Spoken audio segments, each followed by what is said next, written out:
Hi, I'm Rebecca Quinn with the Sheringham Point Lighthouse Preservation Society, and I'm with Joseph Jubb here, who worked at the Sheringham Point Lighthouse with Jim Bruton. Hi. Hi. Hi. Hi. Welcome to Victoria. Thank you. So, when did you work at the lighthouse? 1973, late 1973, December 73 till about March of 75. Oh. Yeah. And you worked with Jim Bruton? I worked with Jim Bruton, yes. He was the head keeper, I was the assistant keeper. Oh, okay. Was there any other assistant keepers during that time? No, there was only two families there. Oh. Ever. I don't think there ever was more than two. There always was a keeper and an assistant keeper that lived on the property. Okay, how did you get the job? Yeah. That's an interesting story. Before 73, I worked in the bank. I started working in the bank in the late 60s after I left school, and I was transferred to Victoria to the branch that was at Yates and Government, which is now Starbucks. And while I was there, because right across the street was where the old post office used to be was the federal building. So on a whim one day I went over and asked them if they had any jobs as light keepers. I don't know why I did it. Somebody suggested to me that I should go and apply for a job as a light keeper. I don't know why I did it. But I went in and I did it, and then I forgot about it. So then I stayed in the bank for another 2 or 3 years, and then left the bank. We went traveling, and when I came back from traveling, I didn't have a job, and I got this phone call from the Department of Transport saying, "Do you want to be a light keeper?" And it took me a minute to realize I'd actually applied for the job 3 or 4 years before, and I didn't have a job. And I said, "Well, why not? I mean, I'm not working anyway." And so I went out and had a look at it, and I got the job. And that's how I got it, just completely on a whim, and when I didn't have anything else to do. Did you have any marine background? Oh no. I worked in a bank. I was a manager of a bank over in the mainland when I was 22 years old, and I left that job to travel. And it was just, like I say, it was just one of those nutty things that happened that I did, and I don't know why I did it. And it took that long. It took about 3 or 4 years for them to finally see my name at the top of the list, and I got the job. But it wasn't a hard job to get. You didn't need any experience at anything. If you could walk and talk, you'd get the job. It was not. You didn't need to have any skills whatsoever, because all you did was just stay up and look at the light for 12 hours a day. That's really all you did. There was no qualifications at all. You didn't do any. There was nothing else you had to do. There was no marine associated work you had to do whatsoever, except for the radio broadcasts, which you had to learn how to do. But that was very easy because it was all laid out on a piece of paper. You just read it and filled in the blanks. It was very simple to do. And you just had to look out for fog and turn the foghorn on and turn the light on when the power went out. It wasn't really hard to do. So that's how I got it. Oh. Yeah. Well, you brought up Eustace Arden, or Useless Arden. Eustace Arden. Does he kind of play into that, not having any background? Yes. Well, Eustace Arden was the first light keeper of Sheringham, and he turns out, oddly, that I'm sort of related to him by sort of distant marriage. My cousin Cynthia married his grandson, Wes Arden, back in the 1960s.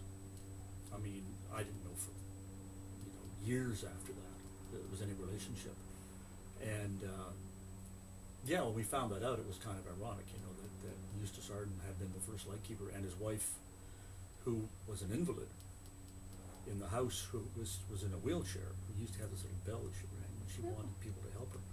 And everybody seems to remember the bell, Eustace Arden's wife's bell.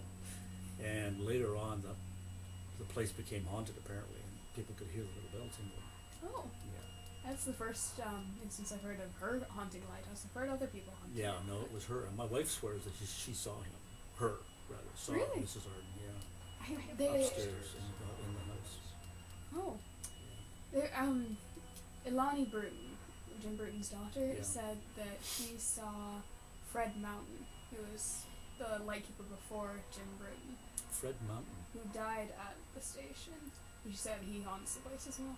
Really? I've never heard of him before. Really? I did not know who the keeper was before Bruton. No. Do you know No. any of the other lightkeepers? No, I don't.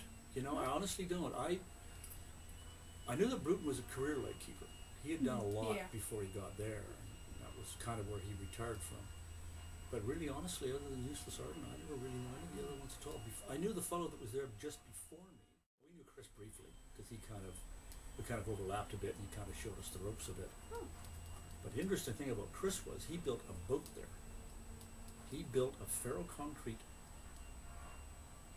yacht on the property, up behind the house. Yeah. And he actually drew the plans for the boat on the floor of the house in the living room. Because him and his girlfriend or his wife, I don't know which one she was, they lived there very sparingly. They just camped. And they used the rest of the house to draw out the plans for this boat. Full size on the floor, like all the ribs and whatnot for the boat. They drew them all full size on the floor and then used that as the template to build the boat from. And they were building this huge boat, and when he left, they had to back this massive trailer down and put this boat onto this trailer and take it away. I mean, it was 40 feet long and about 20 feet high and about 10 feet wide. It was big. And that's what he spent all of his time doing when he was there building this boat, which I think they traveled all over the world on it, as far as I know. I never saw him again. But that's what he wanted to do. He was going sailing in this boat, this concrete boat. Concrete boat. Wow. Did you ever do any boat work? Did you ever There? go out? Yeah. I had a boat when I was there, and I went fishing out there once or twice, right near the end. I didn't really it was very hard to launch from there, as you probably would notice that when you were there. Did you ever do any water rescues in some like you did? No. No? There was no. Sheringham was a nice light to be at because you didn't have to do anything. You know, there not much happened there. There was never any. There's nothing really. There's no point there. Not really. That little island that the light is on, that was an island. They filled in between that and the land. The little causeway is filled. That's filled. But that's all it ever was. It's not really much of a point. It's not like Pacina or Carmana where there's actually something sticking out. It's pretty low level lighthouse, really. So, like, you didn't ever get any people out with distress calls? No? Not a one. The only thing we ever did was watch for killer whales. At the time at Oak Bay, the Oak Bay Sealand had captive killer whales. No? And they asked us to count killer whales for them and let them know. And they gave us a free pass to go to Sealand for that. Well, we never did it. I took the pass but never counted the whales for them because they came out and trapped them. Oh. That's where they got them from. They came out there and actually they would go after killer whales for their tank. And I knew that, so I wouldn't tell them. I would just tell them I didn't see any. No. But they came by all the time. There was a lot of killer whales came by when we were there. Oh. A lot. I saw them all the time.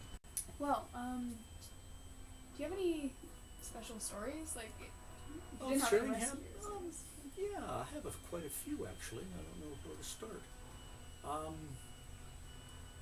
When I got there, the previous assistant keeper hadn't really done much in the way of maintenance around the buildings and that. It was kind of a lull, I think, between the guy before him and me. I think they didn't do much in between. So there was a lot of work that had to be done when I got there. A lot of painting. Because they had to be painted the white and the red. I mean, that was Coast Guard requirement. And they'd done some work on the engine work, on the engine room building down by the light. They had just put a new roof on it and done some other work on it. And the roof hadn't been painted yet. And so I was the one who had to go and paint the roof on the engine room. And it overhung the water. And it was about 30 feet up. The edge of the roof was about 30 feet above the water line at low tide.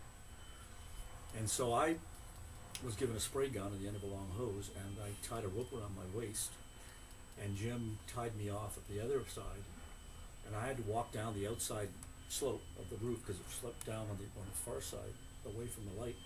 I had to go down to the edge, and I had to paint the roof back and forth with the spray gun as I walked up the roof, and he would take up the slack on the rope. Yeah, and then I had to do the other side, which was easy, and then go back and do it again until it was done right. That was my introduction to painting at Sheringham Point, and it was okay with it. I didn't think much about it at the time. Looking back on it, I don't know why the hell I ever did it. I could have said no, and they would have had somebody come in and do it. So after that, we painted the tower. And to do the tower, we took two 20-foot ladders and lashed them together. Like we actually took two long 20-foot ladders, tied them together to make a 40-foot ladder, tied that ladder to the tower. And I had to walk up those two ladders until I got to the top of like 40 feet up, tie myself to the ladder so that I could lean back. Because I had a 25 or 30-foot pole with a rotor on the end that I had to swing around and dump into paint on the ground, swing it up, then lean back against the ladder, take all the slack out of the rope, so I was leaning right back, and then paint over my head backwards like this to paint underneath the gallery, because the gallery stuck out about 15 feet. I had to lean over like that to paint underneath it, and all the paint was coming down on me. I got absolutely covered in white paint, because it was white, heavy white paint, not water-soluble paint, but oil paint. I had to paint around the whole thing, like right around the tower like that, in the wind, because it was windy, and then gradually come down the sides and paint it to the bottom. Then when I was finished that, then we had to go and paint the house. And we started with the roof, same thing again, had to be tied off, had to be tied on a rope to go up on the roof, painted the whole roof all the way down, and then painted the whole outside. On the other side of the house, on the far side, was on the edge of the cliff. There was nothing there, so we had to put the ladder up the side and lash it to the house and climb up to paint the house. So I painted the whole house as well on the outside, all of it. I painted the house, the tower, and the engine room roof, and I think I did the walls of the engine room as well. I can't remember, but I'm pretty sure I must have. That was a busy summer, the first summer I was there. That was in summer of 74. Yeah. The Department of Transport, at the time I was there, had decided they wanted to fence off the property all the way around the edge, and so I had to help them with that. So they had to cut a line through the woods up behind Jim's house to put the fence in. And I always remember one of the guys that came out, Pete was his name. He was the foreman of the DOT crew that came out, and he was the biggest guy I've ever seen in my life. I've never seen anybody bigger or stronger than this guy. He was enormous. We were out there thrashing around in the bush, and he would come through there with a machete. He was cutting down, he was like Paul Bunyan, he was cutting down small trees with this thing. Anyway, it took a long time for us to put this fence up, because it went a long way down, all the way down the property, this chain link fence up, all the way around, right around to the front, all the way down and around the other side, down to the water. And at that time, when we got there, all the sewage from our place was just going in the ocean. Just a pipe that went down off the edge of the cliff and just fell down on the beach. And they came in and they started modernizing that. So they put in a septic tank for us, this big round fiberglass tank, and they put it down on the rocks down beside the house, because the cliff went down quite swiftly there. And they kind of built this little depression in the rocks. They dug the rocks out or something. And they put this septic tank in, they filled it with earth and put all the pipes down, and everything was fine. And then it rained. And what they didn't realize was all the rain ran down the cliff into this hole they had dug to put the septic tank in. Of course, the rain couldn't go anywhere because it was rock, and the hole filled up, tore the septic tank out, all the pipes came out with it, and the whole thing went over the side. They lost it all, and they had to come back, and this time they had to blast, and they had to blast the rock away, and they had to put the septic tank in, and then it stayed. But the first one actually came right out. So that was pretty funny, actually, to watch that happen, because we were coming out in the morning and seeing the septic tank down the side of the cliff and down on the beach, and it just popped right out. Yeah. But the engine room was really interesting. It had 3 diesel engines in it. It had 2 for the foghorn, because the foghorn was air powered. And so when the fog came in, you had to go down and you had to start one of the diesels. One was a standby in case the other one didn't work. But they always started. So you start one, and you'd wait about 5 minutes, I guess, or so. I don't remember now. Maybe 10 minutes at the most for it to get enough air pressure up. There's a big tank in the room, and this tank would get the pressure. And there was this elaborate mechanism on the wall that had all these pipes coming into it. And then you would wait, you'd watch the dial go up, and then when it got to the right place, and you put your hearing protectors on, if you didn't already have them on, and go over, and then it had a timer on it, and you would turn on the timer and then switch on the horn, and the timer would go around, and then it would go off. And then it would wait so many seconds, then it would go off again. It had this certain frequency to it. They all have that. All horns had that, right? Because they had to be, when you're out of the water, you had to know which horn you were listening to. But when it went off, of course, just the back of the horn was in the building, facing out, and it went through the building out, and the horn was about 10 feet long. Behind it, when it went off, if you weren't ready for it, if you weren't watching for it to go off, it'd just make your heart stop. It was so loud. And I got used to it, and after a while I didn't notice it. And in front of it, you couldn't be in front of it. It would blow at your eardrums if you were in front of it. It was, and the sound behind it was very low. It was very much the sort of that, what you would think of fog over sound, like, but in front it was very high pitched, much higher pitched than the back, because it has a long horn on it. So in a boat, you could hear it. In the fog, it was very, very distinct, very easy. I remember fishing out there in the fog and hearing it go off, and I was amazed how loud it was. But in the summertime, we used to take people down for tours in the engine room, and we fire up the air compressor, and they'd all be milling around in the room, and I'd be showing them this and that, and the air compressor would be running in the background, and then I'd flick on the horn, but I wouldn't tell them. And I actually had to stop doing that, because some people just about died when that thing went off. It was so loud. My mother must have jumped that far off the floor when it went off the first time. And of course they all enjoyed it afterward, how funny was that? But there was also another generator in the room. There was a 5,000 watt generator in the engine room for the lights, for the whole station. Wow. So when the lights went out, which they did whenever it got windy, the electrical lines that came down from the road, down that road, from the highway down that road to the light, they went out every time it got windy, because the trees would come down. So when it just would be pitch black at night, usually windy, always windy. You had to walk down to that little building, go inside, start up the generator, which was another Lister diesel. You had to start it up, which was a fairly elaborate procedure with valves and whatnot. You had to get the thing going. Then once it was going, then you switched the electricity over from the shore power to the big knife switch. And you switched it over from the shore power to this diesel. But it was only 5,000 watts, which is nothing, absolutely nothing. You couldn't run anything on this thing without it being overloaded. What it was designed for was to run the light, which took 1,000 watts by itself. The light bulb was a 1,000 watt bulb. Well, what would happen when the lights went out, when the power went off? It had a cross of lights, 4 bulbs underneath, inside the Fresnel lens. There was a stand, and it had a cross on it with 4 bulbs. Now, what it was supposed to do if one bulb burned out was automatically turn and go to the next bulb, so that the light would never go out. But when the power went off, it would turn halfway and stop. So when you put the power back on again, the light bulb would not come on, because it was only halfway.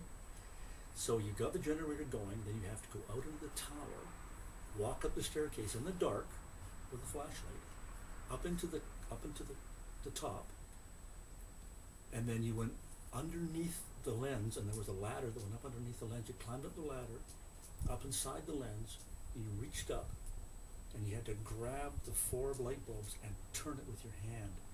And when that light bulb came on, you had to be looking down when you did it. It was so bright that if you looked up and saw it, it would dazzle you so badly you couldn't get down, you couldn't move, because you couldn't see anything. And then the light, by that course, then you came down, and then you would turn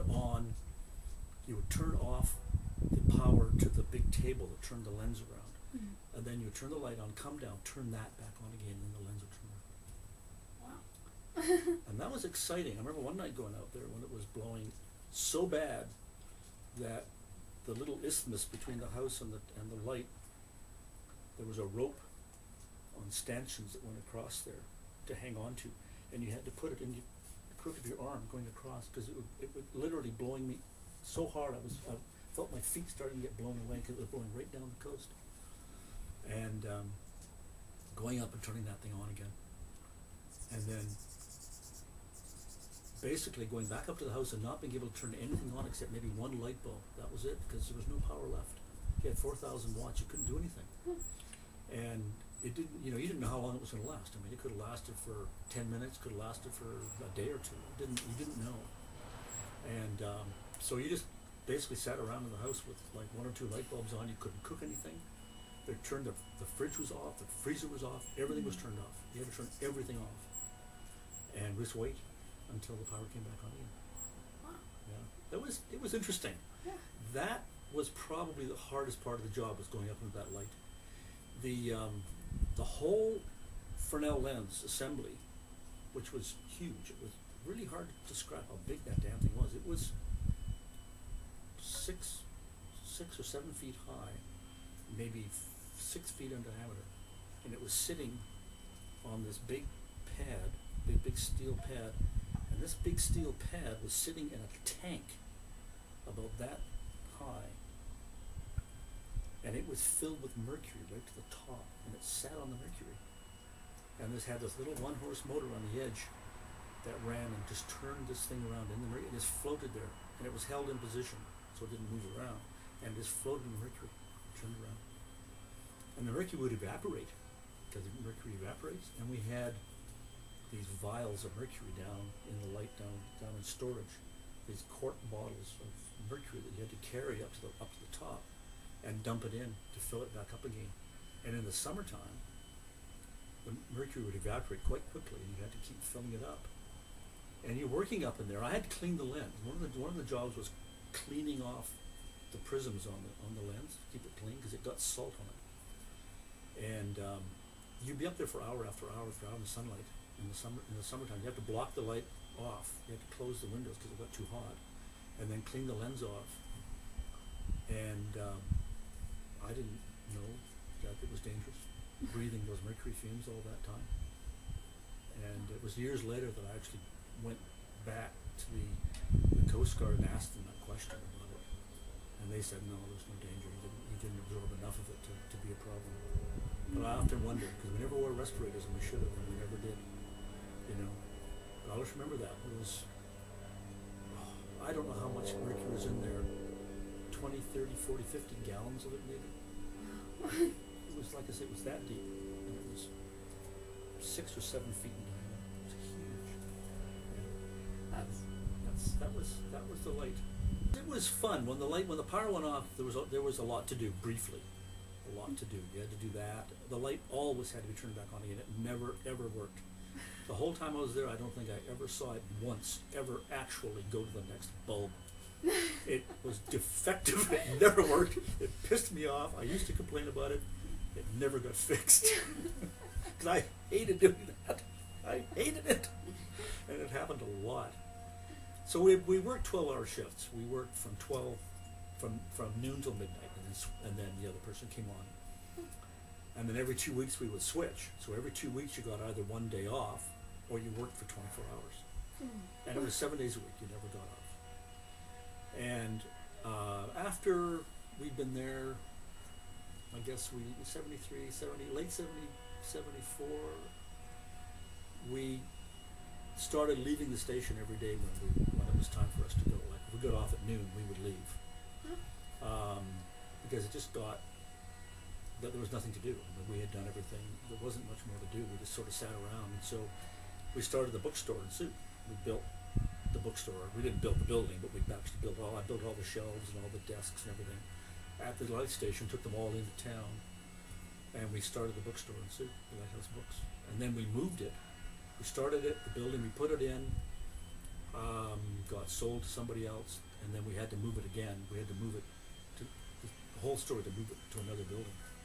And then we opened a Pop Shop franchise in the back. We actually bought this. You know what Pop Shop is? Have you heard of Pop Shop?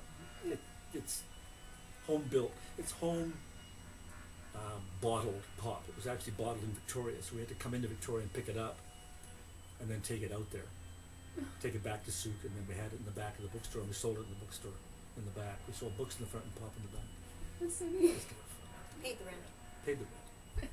Yeah.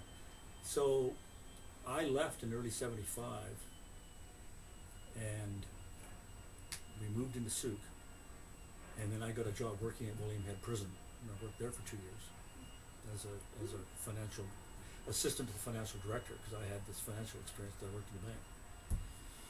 So that's what happened after the lighthouse. But while we were there, spent a lot of time on the beach. We found a lot of beaches up the coast we used to go to with the kids a lot.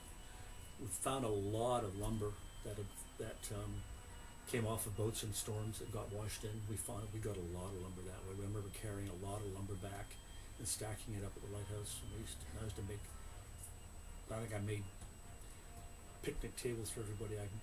Every relative I had, every person I knew. We had a lot of visitors there. Once people knew we were there, they came to visit us. And I don't think we've ever had that many visitors in our whole life. We never had. Everybody we knew came out there because they wanted to see it. So different. Yeah, it was so different. Mrs. Jubb has joined us now. She also is at the lighthouse. One of the things I didn't mention, the house that we lived in, the original house, at the time they built it, of course there was no water down there. There was no piped in water at all. They had to collect water from the roof. And they had a cistern in the basement underneath the front room. I don't know, did you know about that? Yeah. You did, eh? Ilana Bruton told me Okay, about it. because there was a trap door in the front room. In the living room. Oh, You really? opened the trap door and you just looked down and there was this huge pond underneath the living room, just sitting there full of water. It was full of water because it was still there. Yeah. All the piping in that was still intact, but we didn't use it because we had water coming down from the road. It was quite strange living in a house that had a swimming pool in the basement. We had a lot of rats because of that. Yeah. There was a lot of rats there. We had a lot of problems with rats. Killed a lot of rats when we were there. But that cistern, yeah, that was something. I remember that. There was flies living in the inside the walls. We had flies that used to live in the walls that came out and they would fill the house with flies and we had to get rid of them all. Yeah, it was all that kind of thing going on. But what an amazing house to live in. I mean, you imagine living on the waterfront. That was living as close as you can get to being in the water almost. It was on the edge of the cliff. The view was magnificent, unbelievable. But the bedrooms upstairs were level with the height of the light. The light when it came around. Oh, okay. And so we had a shield across the back of it, so that the light wouldn't come in the bedroom. Yeah. Oh. So you watched it come around. You could see it coming around, and then it would black out when it went by. But the summer of '74 when we were there was extremely foggy. It would be clear everywhere. I mean, it would be hot and sunny in Victoria. It would be sunny and less hot in Souk because it got colder the farther you went. Even up the road in Shirley, it was sunny. It was, and then we'd go half a mile up the road. We'd drive back to Shirley, it was sunny. You'd drive down the road. By the time you got halfway down the road, you'd drive into the fog. Yeah. And it would stay down there for weeks and weeks. I think at a we time. had 3 days of sunshine that summer. Yeah, the foghorn at the lighthouse. The foghorn was on so much that you didn't hear it anymore, because the way you could tell when the fog was lifted was the sound of the horn, because the horn in the fog was very muffled. You could hear it, it was very quiet. But when the fog lifted, it got very noisy because it just got very loud and reverberant, and that's what you listened for.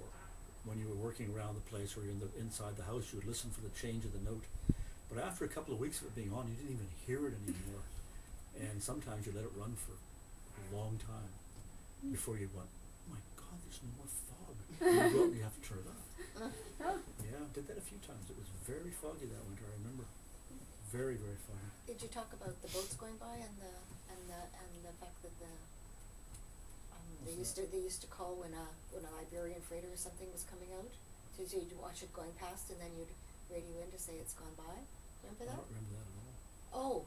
Who was it that used to phone? Coast Guard used to phone and say freighters registered in iffy countries when they were heading near us, they would phone and they would say you've got a Liberian or whatever freighter coming by, and you'd watch for it and then you'd radio in and let the Coast Guard know that it had passed by safely. I don't remember that at all. Isn't that funny? Oh. We did scheduled radio broadcasts every few hours, just to the Marine Center in Souk, which I think is still there. We phoned them and we'd give them the water temperature, airspeed, the state of the water, whether it was rough or whether it was calm. It's just kind of a list of different things that you had to report, and all the lighthouses did that, and they would compile that into their, which they still do, but now it's mostly automatic. But back then it wasn't. We had a. The first one was 3 a.m., right? Yeah, there were all times. Yeah. I remember we had there was a long pole with a thermometer on the end and a rope, and you had to go down on the rocks by the light and dip it in the water and bring it up. Really accurate. And late in the day, it didn't matter if it was dark, it could go down to it. And yeah, I had to do that too. It was hard staying awake at night. Yeah. One of the things about light keeping that's really hard is just not going to sleep on your shift, which you're not allowed to do. That's really a fairly major offense, because one of the things about light keeping is being on watch. It's a watching thing, right? You're watching. So sleeping was not an option. So it was a lot of reading, a lot of writing, a lot of listening to music, going outside and walking around when you could, just trying to stay awake. It was hard. It was a hard shift, midnight till noon. That was not easy, because you didn't go to bed. You're supposed to go to bed at 4 o'clock in the afternoon, but in the summertime you couldn't do that. There was just no way. Yeah, and we tried to find things to do. Yeah. We did a lot we painted the entire house. Yeah, I told them about that. Inside and out. Inside as well. We did the inside too. We laid down tiles on the floor. We tried to keep busy and make the house look a little better than it was. But you just came to an end. There was not much more you could do. It's too bad nobody lived in it after us, because it was quite nice when we left it. It actually was quite nice when we left. It's my knowledge, it was never lived in again after that. Yeah. We were the last. After that, the assistant keepers lived off the site and came in and did their shift and left. Kind of ironic. They didn't have to be there anymore. And then they bulldozed the house into the cistern and burned it. That's right. Which was too bad, because it would have been really nice to keep that original house as an interpretive center or something, since all the keepers lived in it. Yeah, 10 years later they wouldn't have done that. Yeah. 10 years later they wouldn't have done that. We had one funny thing happen there. When the guys came out from DOT, Pete and his friends, they were doing blasting around their various places. I don't exactly remember now why they were doing blasting, but they had done some blasting, and they were left with quite a lot of dynamite. Weren't they putting in the fence? That was part of it. I think maybe that was part of it. Anyway, they brought a whole pile of dynamite out with them. I mean, way more than they needed, I guess. I don't know much about dynamite, but rather than take it back, they didn't want to take it back to the station. I guess they were too embarrassed to say they took too much. And so Pete and his friends decided they were going to explode the rest of it off on the beach. Oh. And so they went down onto the beach just past the tower, maybe a quarter of a mile past. And they hiked down the cliffside with these two big boxes, and these two big boxes of what was left. Went down onto the beach, buried it in the beach underneath all the rocks, put a bunch of logs around it, put a long fuse on it, lit it, and scrambled back up the cliff. And we all stood on the cliff edge to see what was going to happen. And at the time, we had our cow was tethered in the field about 150 or 200 feet behind us up in the field. We put a big stake in the ground, and we had her on a rope, and she just went around the big circle. Anyway, this dynamite went off, and somehow it all went off at the same time. And I've never heard anything in my life that equaled the sound of that going off. We heard that explosion come back from the Olympic Mountains on the other side of the strait. We heard the echo come back. It was that loud. The cow took off on that rope and ran in a circle until it was right up to the post, had the post up beside his head, and his tongue was out, and his eyeballs were popping out, and it was absolutely terrified. Oh. And we had to unwind this cow and get her to go back out again. And we were all lying on the ground laughing. It was so funny. But my God. And there was the rocks, because he buried it in the rocks. The rocks flew out into the ocean. It was like watching a battle scene. All these rocks landing in the ocean. It was unbelievable. No, you better not put that in the book, because Pete's going to get in trouble. Anyway, that was an interesting afternoon, watching him blow up the beach. But in the summertime of the '74, it was a hot summer, and the Canadian forces, the battleships, or whatever they call them, they used to go out. They used to go out on the strait, and they would tow around a little boat behind a big tugboat. They would tow this little boat around, and they would shoot at it for target practice. And we used to watch them, and we could see the bullets going through the air. Oh. They were that far away, you could see the shells going through the air and landing in the water. Wow. And they wouldn't hit it, of course, because they didn't want to break it. But they got close. Huh. It's almost, and the fishing line is right there. Mm-hmm. Sheringham Point, the gill netting fishing line went right across to the other side, to Nia Bay. And all the gill netters would set there in the summertime during the salmon season, and they would run this line, and they would all set their gill nets along the line to catch the salmon coming through. And at night, they would all just rope together, and there'd be about 150 or 200 boats sitting out there in the water, all roped together with all their mast lights on, and they'd all be tinkling and swaying in the wind. It was just magical to see all it was hot and still, and there was no wind, and it was very calm. And they would all just sit out there with all their big poles up in the air with lights on them, swaying in the breeze and just tinkling, and it was amazing to watch. Yeah. Wow. That ended shortly after that. I don't think they fished that anymore. Oh. But that was when there was still fish coming through. Enough fish coming through they could actually take the time to do that. Because the fish stocks went down a lot after that. Yeah. Didn't bother doing it anymore. Huh. Yeah. When they modernized the light, which was long after I left, they took the Fresnel out, put that little spotlight in the top. They took the engine room down, took all of that out, built that little concrete box, and they automated the whole thing. They automated the horn. Now the horn comes on. It has a radar or something. I think that's what that little building is all about. I think it has the electronics in it for the radar and stuff. That actually, apparently, But I'm not the sure foghorn about that. in there no longer works. It's It at a doesn't? different site. I didn't know. So there's that no until foghorn very there at all recently. anymore then? There is a It's just a light. foghorn. Is there a Yeah. foghorn?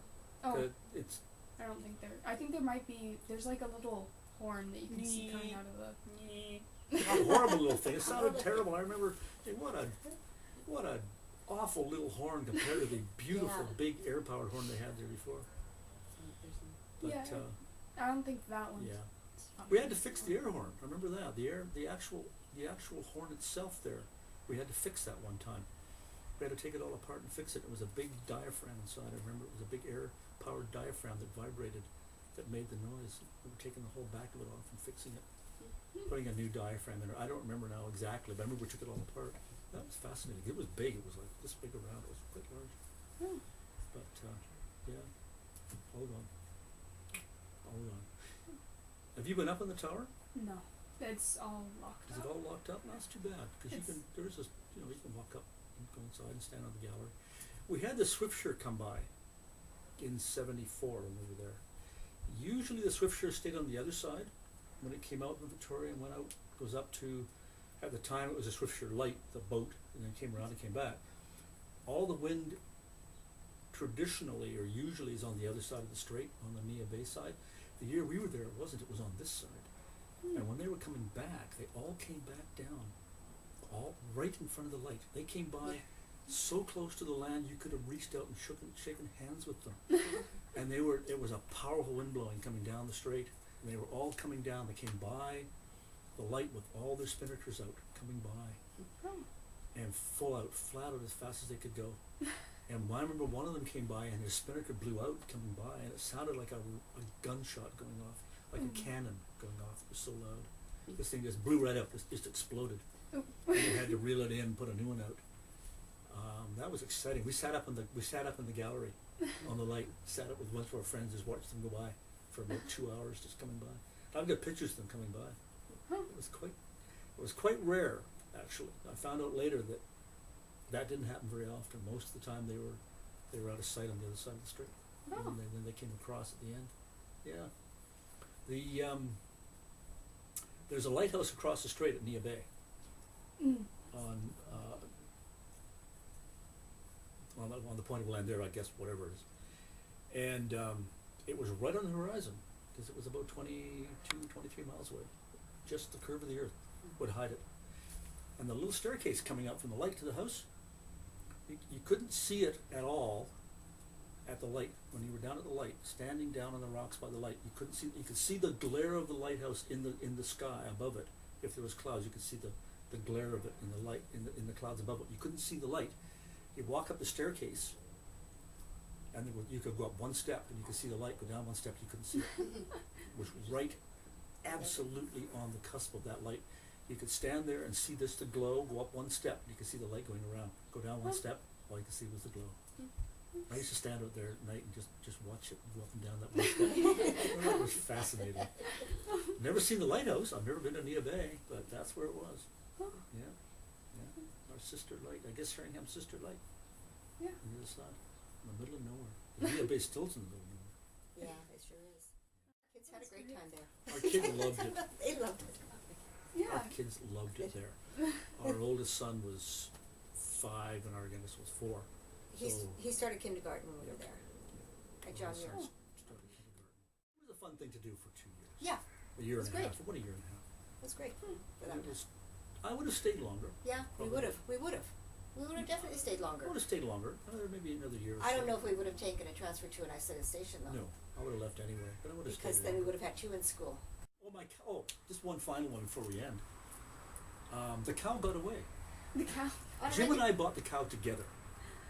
We decided that it was a good place to have a cow because we could feed it and fatten it up, and then the whole idea was to take it down to the abattoir in the fall, and we'd have it slaughtered and share the meat, which we did ultimately. But it was a hell of a lot of work having a cow. I never realized, not being ever having a cow in my life. Oh yeah, sure, we'll get a cow. Big mistake. Oh God, that bloody cow. Anyway, one night it got away.